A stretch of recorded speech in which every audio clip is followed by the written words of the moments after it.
The 10 plagues, written by Moses in Exodus 7:14 to 12:13 mins. The Lord said to Moses, Pharaoh's heart is hard. He refuses to release the people. Go to Pharaoh in the morning when he goes out to the water. Position yourself to meet him by the edge of the Nile and take in your hand the staff that was turned into a snake. Tell him, the Lord, the God of the Hebrews, has sent me to you to say, release my people, that they may serve me in the wilderness. But until now you have not listened. This is what the Lord has said. By this you will know that I am the Lord. I am going to strike the water of the Nile with the staff that is in my hand, and it will be turned into blood. Fish in the Nile will die, the Nile will stink, and the Egyptians will be unable to drink water from the Nile. Then the Lord said to Moses, tell Aaron, take your staff and stretch out your hand over Egypt's waters, over their rivers, over their canals, over their ponds, and over all their reservoirs, so that it becomes blood. There will be blood everywhere in the land of Egypt, even in wooden and stone containers. Moses and Aaron did so, just as the Lord had commanded.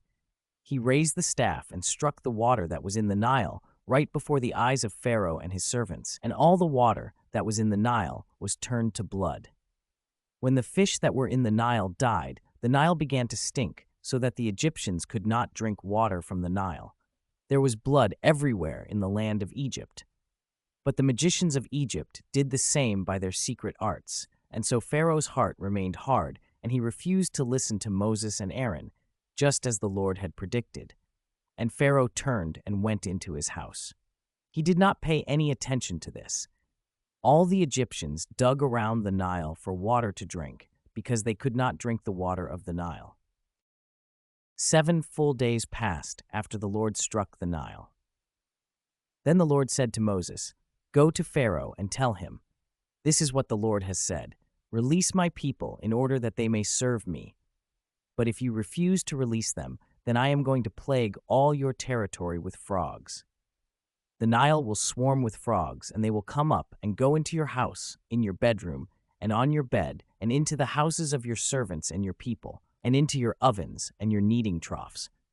Frogs will come up against you, your people, and all your servants. The Lord spoke to Moses, tell Aaron, extend your hand with your staff over the rivers, over the canals, and over the ponds, and bring the frogs up over the land of Egypt. So Aaron extended his hand over the waters of Egypt, and frogs came up and covered the land of Egypt. The magicians did the same with their secret arts and brought up frogs on the land of Egypt too.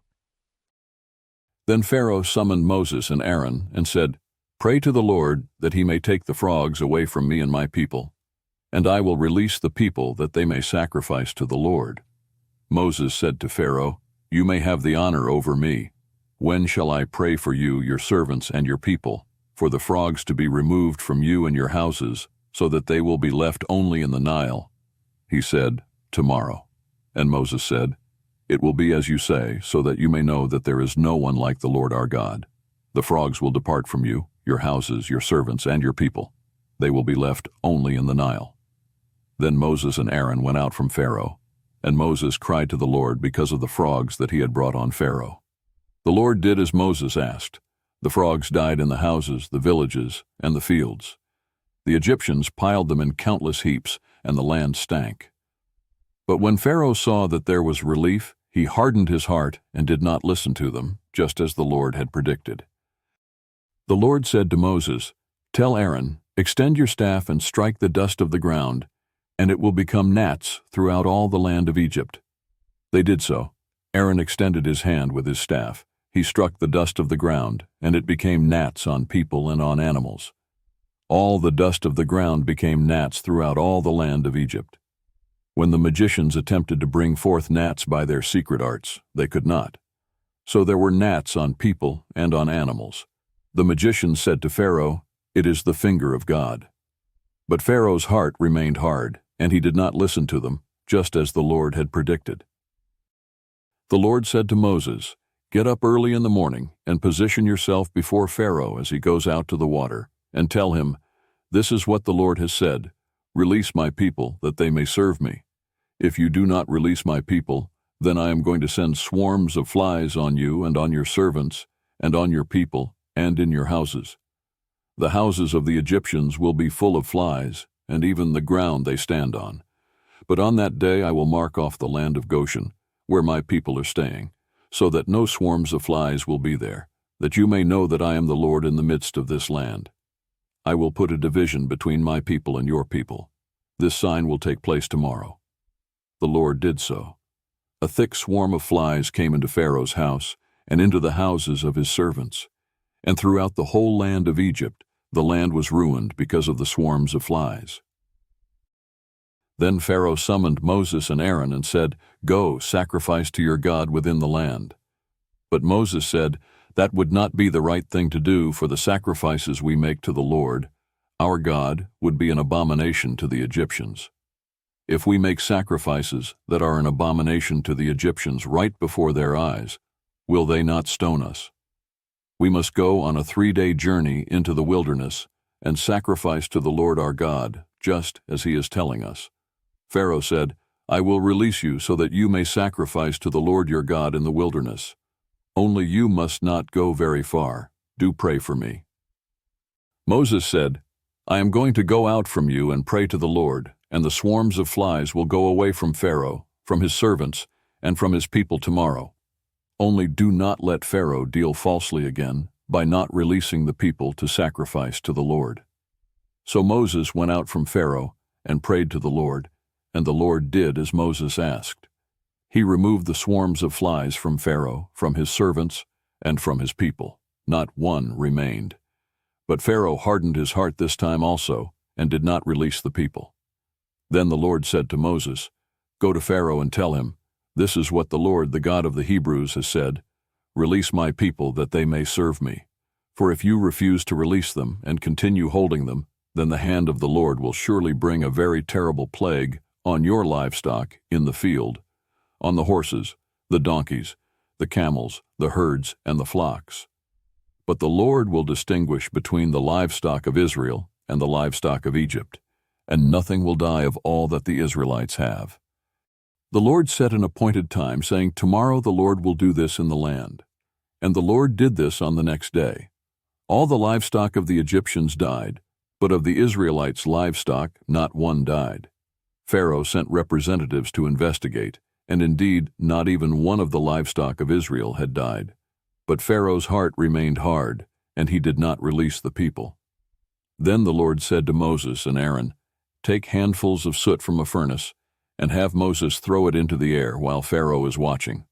It will become fine dust over the whole land of Egypt, and will cause boils to break out and fester on both people and animals in all the land of Egypt." So they took soot from a furnace and stood before Pharaoh. Moses threw it into the air, and it caused festering boils to break out on both people and animals. The magicians could not stand before Moses because of the boils, for boils were on the magicians and on all the Egyptians. But the Lord hardened Pharaoh's heart, and he did not listen to them, just as the Lord had predicted to Moses. The Lord said to Moses, "Get up early in the morning, stand before Pharaoh, and tell him, 'This is what the Lord, the God of the Hebrews, has said. Release my people so that they may serve me. For this time I will send all my plagues on your very self and on your servants and your people, so that you may know that there is no one like me in all the earth.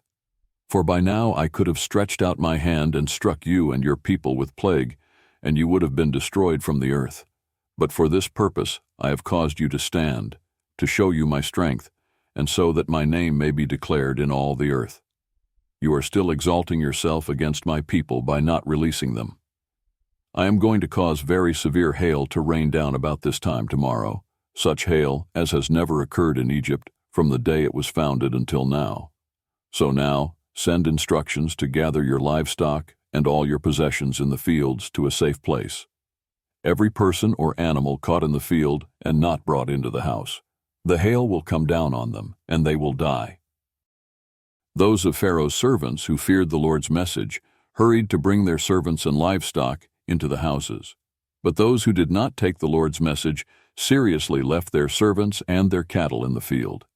Then the Lord said to Moses, "Extend your hand toward the sky that there may be hail in all the land of Egypt, on people and on animals, and on everything that grows in the field, in the land of Egypt. When Moses extended his staff toward the sky, the Lord sent thunder and hail, and fire fell to the earth. So the Lord caused hail to rain down on the land of Egypt. Hail fell, and fire mingled with the hail. The hail was so severe that there had not been any like it in all the land of Egypt since it had become a nation. The hail struck everything in the open fields, both people and animals, throughout all the land of Egypt. The hail struck everything that grows in the field, and it broke all the trees of the field to pieces. Only in the land of Goshen, where the Israelites lived, was there no hail. So Pharaoh sent and summoned Moses and Aaron, and said to them, I have sinned this time. Those of Pharaoh's servants who feared the Lord's message hurried to bring their servants and livestock into the houses. But those who did not take the Lord's message seriously left their servants and their cattle in the field. Then the Lord said to Moses, Extend your hand toward the sky that there may be hail in all the land of Egypt, on people and on animals, and on everything that grows in the field in the land of Egypt. When Moses extended his staff toward the sky, the Lord sent thunder and hail, and fire fell to the earth. So the Lord caused hail to rain down on the land of Egypt. Hail fell, and fire mingled with the hail. The hail was so severe that there had not been any like it in all the land of Egypt since it had become a nation. The hail struck everything in the open fields, both people and animals, throughout all the land of Egypt. The hail struck everything that grows in the field, and it broke all the trees of the field to pieces. Only in the land of Goshen, where the Israelites lived, was there no hail. So Pharaoh sent and summoned Moses and Aaron, and said to them, I have sinned this time. The Lord is righteous, and I and my people are guilty. Pray to the Lord, for the mighty thunderings and hail are too much. I will release you, and you will stay no longer. Moses said to him, When I leave the city, I will spread my hands to the Lord. The thunder will cease, and there will be no more hail, so that you may know that the earth belongs to the Lord. But as for you and your servants, I know that you do not yet fear the Lord God. Now the flax and the barley were struck by the hail, for the barley had ripened, and the flax was in bud. But the wheat and the spelt were not struck, for they are later crops. So Moses left Pharaoh, went out of the city, and spread out his hands to the Lord, and the thunder and the hail ceased, and the rain stopped pouring on the earth. When Pharaoh saw that the rain and hail and thunder ceased, he sinned again. Both he and his servants hardened their hearts. So Pharaoh's heart remained hard, and he did not release the Israelites, as the Lord had predicted through Moses. The Lord said to Moses, Go to Pharaoh, for I have hardened his heart and the heart of his servants, in order to display these signs of mine before him, and in order that in the hearing of your son and your grandson you may tell how I made fools of the Egyptians, and about my signs that I displayed among them, so that you may know that I am the Lord. So Moses and Aaron came to Pharaoh and told him, This is what the Lord, the God of the Hebrews, has said. How long do you refuse to humble yourself before me? Release my people so that they may serve me. But if you refuse to release my people, I am going to bring locusts into your territory tomorrow. They will cover the surface of the earth, so that you will be unable to see the ground. They will eat the remainder of what escaped, what is left over for you from the hail, and they will eat every tree that grows for you from the field. They will fill your houses, the houses of your servants, and all the houses of Egypt, such as neither your fathers nor your grandfathers have seen since they have been in the land until this day. Then Moses turned and went out from Pharaoh. Pharaoh's servants said to him, How long will this man be a menace to us? Release the people so that they may serve the Lord their God. Do you not know that Egypt is destroyed? So Moses and Aaron were brought back to Pharaoh, and he said to them, Go, serve the Lord your God. Exactly who is going with you? Moses said, We will go with our young and our old, with our sons and our daughters, and with our sheep and our cattle we will go, because we are to hold a pilgrim feast for the Lord. He said to them, The Lord will need to be with you if I release you and your dependents. Watch out, trouble is right in front of you. No, go you men only and serve the Lord, for that is what you want. Then Moses and Aaron were driven out of Pharaoh's presence. The Lord said to Moses, Extend your hand over the land of Egypt for the locusts, that they may come up over the land of Egypt, and eat everything that grows in the ground, everything that the hail has left." So Moses extended his staff over the land of Egypt, and then the Lord brought an east wind on the land all that day and all night. The morning came, and the east wind had brought up the locusts. The locusts went up over all the land of Egypt and settled down in all the territory of Egypt. It was very severe. There had been no locusts like them before, nor will there be such ever again. They covered the surface of all the ground, so that the ground became dark with them, and they ate all the vegetation of the ground and all the fruit of the trees that the hail had left. Nothing green remained on the trees, or on anything that grew in the fields throughout the whole land of Egypt. Then Pharaoh quickly summoned Moses and Aaron and said, "I have sinned against the Lord your God and against you. So now forgive my sin this time only, and pray to the Lord your God that he would only take this death away from me." Moses went out from Pharaoh and prayed to the Lord, and the Lord turned a very strong west wind, and it picked up the locusts and blew them into the Red Sea. Not one locust remained in all the territory of Egypt, but the Lord hardened Pharaoh's heart, and he did not release the Israelites. The Lord said to Moses, "Extend your hand toward heaven so that there may be darkness over the land of Egypt, a darkness so thick it can be felt." So Moses extended his hand toward heaven, and there was absolute darkness throughout the land of Egypt for 3 days. No one could see another person, and no one could rise from his place for 3 days. But the Israelites had light in the places where they lived. Then Pharaoh summoned Moses and said, "Go, serve the Lord. Only your flocks and herds will be detained. Even your families may go with you." But Moses said, "Will you also provide us with sacrifices and burnt offerings that we may present them to the Lord our God? Our livestock must also go with us. Not a hoof is to be left behind, for we must take these animals to serve the Lord our God. Until we arrive there, we do not know what we must use to serve the Lord." But the Lord hardened Pharaoh's heart, and he was not willing to release them. Pharaoh said to him, "Go from me, watch out for yourself, do not appear before me again, for when you see my face you will die." Moses said, "As you wish, I will not see your face again." The Lord said to Moses, "I will bring one more plague on Pharaoh and on Egypt. After that he will release you from this place. When he releases you, he will drive you out completely from this place. Instruct the people that each man and each woman is to request from his or her neighbor items of silver and gold." Now the Lord granted the people favor with the Egyptians.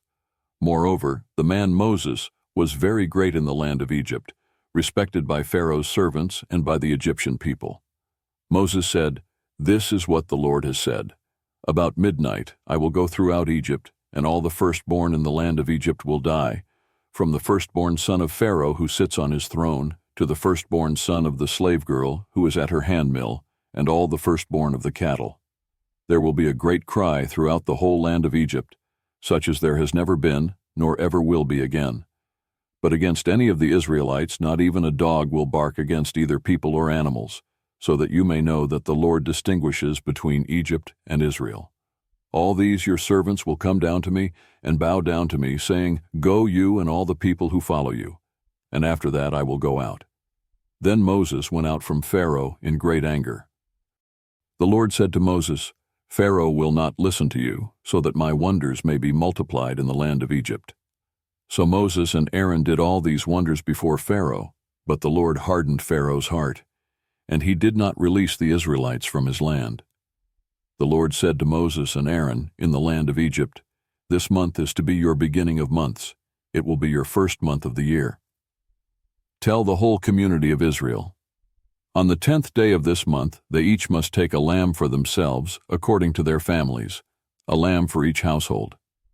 If any household is too small for a lamb, the man and his next-door neighbor are to take a lamb according to the number of people. You will make your count for the lamb according to how much each one can eat. Your lamb must be perfect, a male 1 year old. You may take it from the sheep or from the goats. You must care for it until the 14th day of this month, and then the whole community of Israel will kill it around sundown. They will take some of the blood and put it on the 2 side posts and top of the door frame of the houses where they will eat it. They will eat the meat the same night. They will eat it roasted over the fire with bread made without yeast and with bitter herbs. Do not eat it raw or boiled in water, but roast it over the fire with its head, its legs, and its entrails. You must leave nothing until morning, but you must burn with fire whatever remains of it until morning. This is how you are to eat it, dressed to travel, your sandals on your feet, and your staff in your hand. You are to eat it in haste. It is the Lord's Passover. I will pass through the land of Egypt in the same night, and I will attack all the firstborn in the land of Egypt, both of humans and of animals, and on all the gods of Egypt I will execute judgment. I am the Lord. The blood will be a sign for you on the houses where you are, so that when I see the blood I will pass over you, and this plague will not fall on you to destroy you when I attack the land of Egypt. This day will become a memorial for you, and you will celebrate it as a festival to the Lord. You will celebrate it perpetually as a lasting ordinance. For 7 days you must eat bread made without yeast. Surely on the first day you must put away yeast from your houses, because anyone who eats bread made with yeast from the first day to the 7th day will be cut off from Israel. On the first day there will be a holy convocation, and on the 7th day there will be a holy convocation for you. You must do no work of any kind on them, only what every person will eat. That alone may be prepared for you. So you will keep the feast of unleavened bread, because on this very day I brought your regiments out from the land of Egypt, and so you must keep this day perpetually as a lasting ordinance. In the first month, from the 14th day of the month, in the evening, you will eat bread made without yeast until the 21st day of the month in the evening. For 7 days yeast must not be found in your houses. For whoever eats what is made with yeast, that person will be cut off from the community of Israel, whether a resident foreigner or one born in the land. You will not eat anything made with yeast. In all the places where you live you must eat bread made without yeast. Then Moses summoned all the elders of Israel and told them, Go and select for yourselves a lamb or young goat for your families, and kill the Passover animals. Take a branch of hyssop, dip it in the blood that is in the basin, and apply to the top of the doorframe and the 2 side posts some of the blood that is in the basin.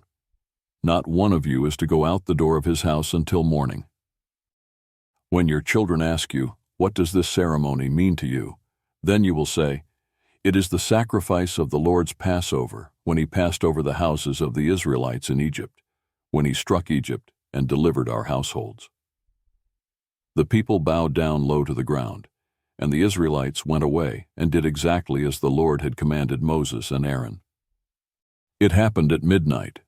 The Lord attacked all the firstborn in the land of Egypt, from the firstborn of Pharaoh who sat on his throne to the firstborn of the captive who was in the prison, and all the firstborn of the cattle. Pharaoh got up in the night, along with all his servants and all Egypt, and there was a great cry in Egypt, for there was no house in which there was not someone dead.